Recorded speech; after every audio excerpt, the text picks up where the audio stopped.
দর্শক চলুন ফিরে যাই আমাদের আজকের অতিথি লোকসঙ্গীত শিল্পী কামরুজ্জামান রাব্বির কাছে। ভাইয়া, সাম্প্রতিক সময়ে ব্যস্ততা তো গানকে ঘিরেই, গান নিয়েই সব কাজ করছেন, ইভেন গবেষণার কথাও যদি বলি সেটাও গানকে নিয়ে। আপনার গবেষণার বিষয়বস্তুর কথা যদি শুরুতেই জানতে চাই। খুবই মজার একটা বিষয়, মজার এই কারণে যে আজকে আমরা গান গাইতে গিয়েই দেখছি যে গানের আধুনিকায়নটা হচ্ছে। যে লোকগানটা আমি আজ থেকে হয়তো 50 বছর আগে শুনেছি, আর এখনও যদি সেই গানটা শুনি তাহলে আর আগের মতো করে সেটা গাওয়াও হচ্ছে না, আগের মতো করে নতুন যে রিমেকটা করা হচ্ছে সেটার আগের মতো থাকছে না। এই আধুনিকায়নটা কেন হচ্ছে, এটার প্রবণতা কি, এবং এটার জন্য আমি যদি বলি সামাজিকভাবে সামাজিক অবস্থান, রাজনৈতিক অবস্থান, অর্থনৈতিক প্রেক্ষাপট সবকিছুই দায়ী, ধর্ম। তো এই ব্যাপারগুলো নিয়েই আসলে আমার গবেষণা। আমি যদি টপিকটার কথা বলি তাহলে আমি সময়কালকে ধরে নিয়েছি স্বাধীনতার পরবর্তী সময়টা। সো স্বাধীনতা উত্তর বাংলাদেশে লোকসঙ্গীতের আধুনিকায়ন, প্রবণতা ও পূর্বাপর, এটা হচ্ছে আমার টপিক। লোকসঙ্গীতের যে আধুনিকায়ন, এটার প্রভাবটা কেমন সাধারণ মানুষের উপরে, বা যারা আসলে লোকসঙ্গীত শুনতে ভালোবাসে, লোকসঙ্গীত শুনতে পছন্দ করে, তাদের উপর আসলে প্রভাবটা কেমন পড়ছে?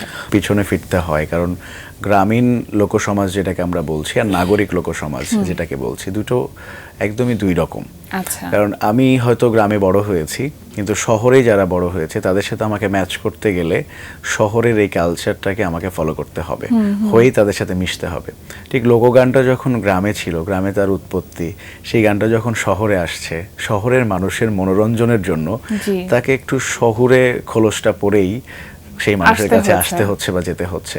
তাই লোকগানের এই পরিবর্তনটা হচ্ছে, এবং এটা একদমই সময়ের দাবি। আমরা যদি বলি, কারণ আজ থেকে আমি 50 বছর আগের কথা বলছি, আমি যদি ঠিক 100 বছর আগে ফিরে যাই তাহলে 50 বছর আগে যে গানটা ছিল সেটাই আধুনিকায়ন, এবং ঠিক 50 বছর পরে আবার আধুনিকায়ন, তখন আধুনিক ছিল সেটা। একদমই তাই। এবং লোকগানের একটা মৌলিক ধর্ম হচ্ছে সে পরিবর্তনশীল, আর যদি পরিবর্তনই না হয় তাহলে সেটা লোকসঙ্গীতই নয়। সো লোকসঙ্গীত বলতেই পারবো না যদি পরিবর্তন না হয়। সো লোকসঙ্গীত বরাবরই পরিবর্তনশীল, এবং এটা মানুষের রুচির জন্যই পরিবর্তন হয়, মানুষের সামাজিক অবস্থানের জন্য পরিবর্তন হয়, অর্থনৈতিক অবস্থানের জন্য পরিবর্তন হয়, যেগুলো আমি বলছিলাম। সো এই পরিবর্তনটা হওয়া ভালো না মন্দ, সেটা হয়তো আমি কিন্তু এই প্রশ্নটাই করতে চাচ্ছিলাম, যেটা কি ইতিবাচক প্রভাব আছে নাকি নেতিবাচক। এখনই গবেষণার রেজাল্টে আসা খুব মুশকিল, বাট এমনি একজন গায়ক হিসেবে যদি আমি বলি তাহলে 50-50। বিকজ ওই যে বললাম রুচির জায়গাটা, আমি বলবো যে নাগরিক মানুষের মধ্যে 50% সেগুলো পছন্দই করে, আর বাকি 50% বলে যে না, আগেরটাই ভালো ছিল। এই মতের ভিন্নতা থাকতেই পারে, নিশ্চয়ই থাকবে, এটাই লোকসঙ্গীত। একটি গান শুনি, তারপরে আপনার অন্যান্য প্রসঙ্গে যাব। আমি মাঝে মধ্যেই ধানমন্ডি লেকে আড্ডা দেই বা সংসদ ভবনের সামনে আড্ডা দেই, তো কিছু ছোট ভাই যারা দোতারা বাজিয়ে উকুলেলে বাজিয়ে গান গায়, ওদের থেকে আমি শুনেছি গানটা, ভীষণ ভালো লাগে। আমি অল্প একটু শোনাই। তুমি আমার হও বা না হও, আমি যে তোমার হয়েছি, জীবনে মরণে শয়নে স্বপনে সব কিছু প্রেমে সপেছি, আমি যে তোমার হয়েছি। তুমি আমার হও বা না হও, আমি যে তোমার হয়েছি। ভালো লাগা বেশি কিছু চাই না, তোমার পরশ মনে কাজে কেন পাই না, মনেরই বায়না বলা তো যায় না, মনেরই বায়না বলা তো যায় না। আমি তোমার প্রেমে মজেছি, আমি যে তোমার হয়েছি। তুমি আমার হও বা না হও, আমি যে তোমার হয়েছি। কি সুন্দর, একদম। লোকগানের মধ্যে একটা অন্যরকম টান আছে। সেটাই। এবং এই টানটাই কি আপনাকে আসলে বাধ্য করেছে যে লোকগানের প্রতি এত বেশি আকৃষ্ট হওয়ার জন্য? হ্যাঁ, সত্যিই তাই। আসলে লোকগানের মধ্যে যেটা আমি পাই, অন্য কোনো গানে সেটা পাই না। কারণ লোকগান আমাকে প্রচুর ভাবায়, ভাবতে সহযোগিতা করে এবং ভাবার জন্য বাধ্য করে। আর সেই নেশায় পড়েই লোকগানটা আমার ভালো লাগে। আপনাকে আমরা দেখেছি যে অপ্রচলিত যে গানগুলো রয়েছে সেগুলো নিয়ে উপস্থাপন করা বা সেগুলোর উপর কাজ করা, এটা সব সময় দেখেছি। মানে এটা কেন করেন আপনি, মানে উদ্দেশ্যটা কি মূলত? এইটা প্রথমে শুরু করেছিলাম, আমি দেখতাম যখন একজন শ্রোতা হিসেবে টেলিভিশনে বিভিন্ন প্রোগ্রাম দেখতাম, যাদেরকে দেখে আমরা গান গাওয়ার জন্য মানে ইন্সপায়ার হয়েছি। তারা লোকগানগুলো গাইতেন। আমার কাছে মনে হতো যে 100টা গান হয়তো ঘুরিয়ে ফিরে গাওয়া হচ্ছে।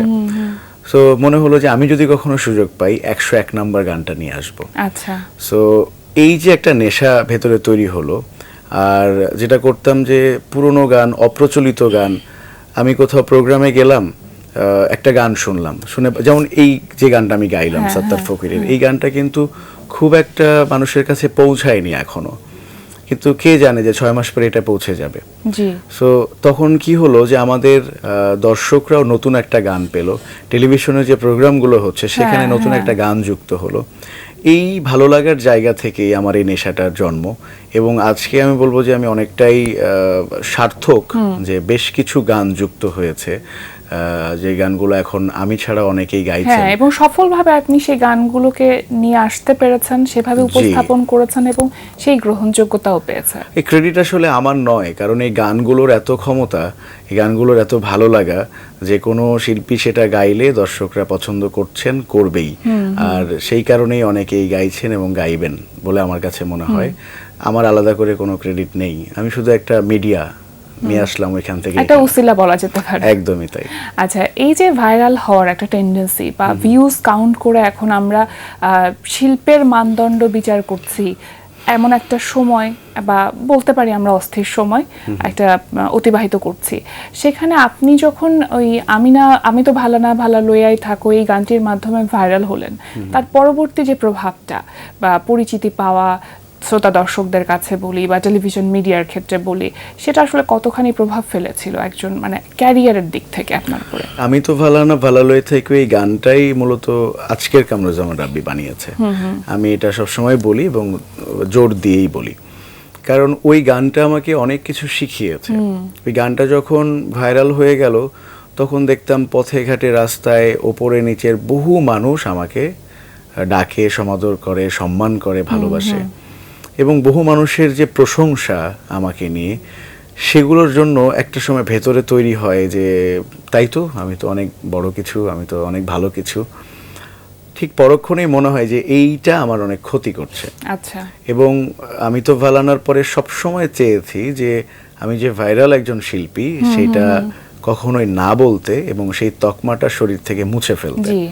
এটার বড় কারণ হচ্ছে যে ভাইরাল তকমাধারী যে সকল শিল্পী আমাদের দেশে আছে, তাদেরকে আমার মনে হয় যে সবাই একটু নেগেটিভলি দেখে, যে তারা আসলে ভাইরাল হয়ে গেছে, তাদের ভেতরে আসলে সত্যিকার অর্থে সেই কন্টেন্টটা নাই।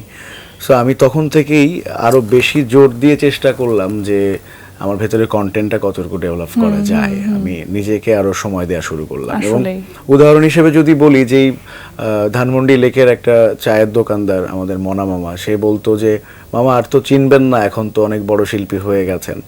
সো আগে যদি একবার বা দুইবার যেতাম তার দোকানে, আমি পরে 10 বার যাওয়া শুরু করলাম, যাতে সে কখনো ফিল না করে যে আমি চেঞ্জ হয়ে গেছি।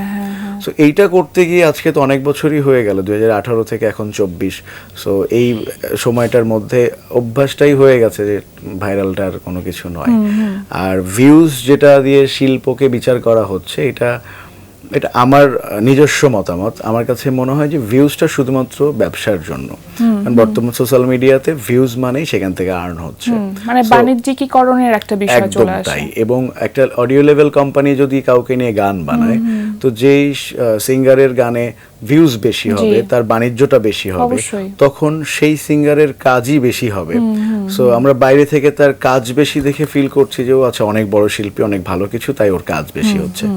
সেটা আমরা ভাবতেই পারি, এটা আমাদের ভুল না সঠিক সেটা আমার বিচার করার আমার কাছে মনে হয় ঠিক হবে না। কিন্তু শিল্পকে নিয়ে যখন কেউ কথা বলবে বা শিল্পের বিচারের জায়গায় যাবে, তখন আমার কাছে মনে হয় যে একটা ভিউ হয়নি সেই গানটাও শিল্পের জন্য অনেক বড় একটা কিছু হতে পারে। অবশ্যই। আর কোটি কোটি ভিউজ, বাট সেটাও শিল্পের কোনোই কাজে না আসতে পারে। এই যে এত কাজ করছেন, গান নিয়ে কাজ করছেন, সুর করছেন, অভিনয় করছেন, তারকা খ্যাতি এসেছে বলে কি মনে হয়, বা সেটা আপনি কিভাবে অনুভব করছেন? সত্যি কথা বলতে তারকা খ্যাতির সংজ্ঞাটাই জানি না, মানে তারকা খ্যাতি কি। কারণ আমার কাছে সবসময় মনে হয়েছে যে আমি গান ছোটবেলা থেকে যেভাবে গাই আজ অবধি ওইভাবেই গেয়ে যাচ্ছি। বিন্দুমাত্র পরিবর্তন আমি আমার মধ্যে দেখিনি, যে আমি আগে খুবই খারাপ গাইতাম এখন অনেক ভালো গাই, এই ব্যাপারটা কখনোই হয়নি। যা গাইতাম তাই গাইছি। বরং একটা জিনিস সুবিধা হয়েছে বা আমি ফিল করি যে আগে মানে বলতাম এটা কি বুঝতাম না, এখন বুঝি এটা সা এটা রে, জাস্ট এতটুকুই ডেভেলপ হয়েছে, আর অন্য কিছুই না। শিল্প চর্চা মানে কিন্তু একটা নিরন্তর প্রক্রিয়া, এটার আসলে কোনো শেষ থাকে না। এবং আমরা এক একজন মানুষ প্রতিনিয়ত প্রতি মুহূর্ত নিজেকে খুঁজে পাওয়ার চেষ্টা করে যায়। শিল্প যদি সেই সাধনা, চেষ্টাটা থাকে আসলে, হ্যাঁ, শিল্প সাধনা অনেকটা এরকম যে এটা একটা মাধ্যম, যেই মাধ্যমের মাধ্যমে আমি নিজেকেই খুঁজছি বা আমার সৃষ্টিকর্তাকে খুঁজছি। ভীষণ ভালো লাগছিল আপনার সাথে কথা বলতে, বরাবরই যেমন লাগে। আজকে আমাদের আয়োজনে আসবার জন্য আপনাকে অসংখ্য ধন্যবাদ। ধন্যবাদ। সব শেষে আপনার কণ্ঠে আরো একটি গান শুনবো, তবে তার আগে আমি দর্শকদের কাছ থেকে বিদায় নিয়ে আসি। প্রিয় দর্শক, এতক্ষণ কথা হচ্ছিল অতিথির সঙ্গে, এবার সময় হলো বিদায় নেবার। আমাদের অনুষ্ঠান সম্পর্কে আপনার যে কোনো মতামত ও পরামর্শ জানাতে লিখুন এই ঠিকানায়। প্রযোজক দিন প্রতিদিন, Bangla vision note tower, 110 Bir Uttam C R Dutta road, Dhaka 1205। Phone 96320303 থেকে 4। আমাদের ইমেইল অ্যাড্রেস dinprotidin@banglavision.tv। ব্রিটিশ সমাজ দার্শনিক জন স্টুয়ার্ট মিলের একটি উক্তি বলে বিদায় নেব আজ। তিনি বলেছেন, একজন বিশ্বাসীর ক্ষমতা 99 জন স্বার্থবাদীর চেয়ে বেশি। প্রিয় দর্শক, সবাই ভালো থাকুন, সুস্থ ও সুন্দর থাকুন। আজ সারাদিন সবার জন্য শুভ ও কল্যাণময় হোক। এবার গান ছোট করে আমি গাইতে চাই। এটা আমার খুবই পছন্দের গান এবং প্রচলিত যে ঢংগুলো ছিল একটা সময় বাংলার, নতুন করে আবার সেটাকে করার একটা চেষ্টা। গানটা লিখেছেন জহিরুল ইসলাম। ও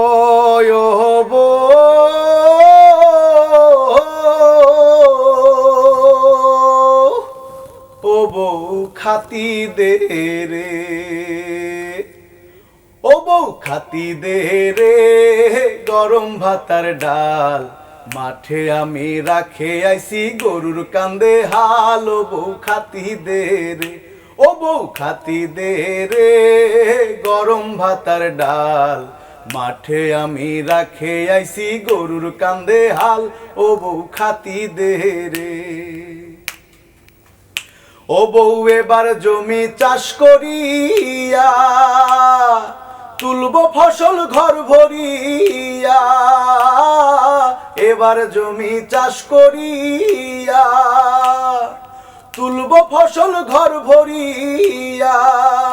আমরা সারা বছর ঘরে খাবো, আমরা সারা বছর ঘরে খাবো, থাকবি নে আকাল। ও বউ খাতি দে রে, ও বউ খাতি দে রে, গরম ভাতার ডাল, মাঠে আমি রাখে আইছি গরুর কান্দে হাল। ও বউ খাতি দে রে।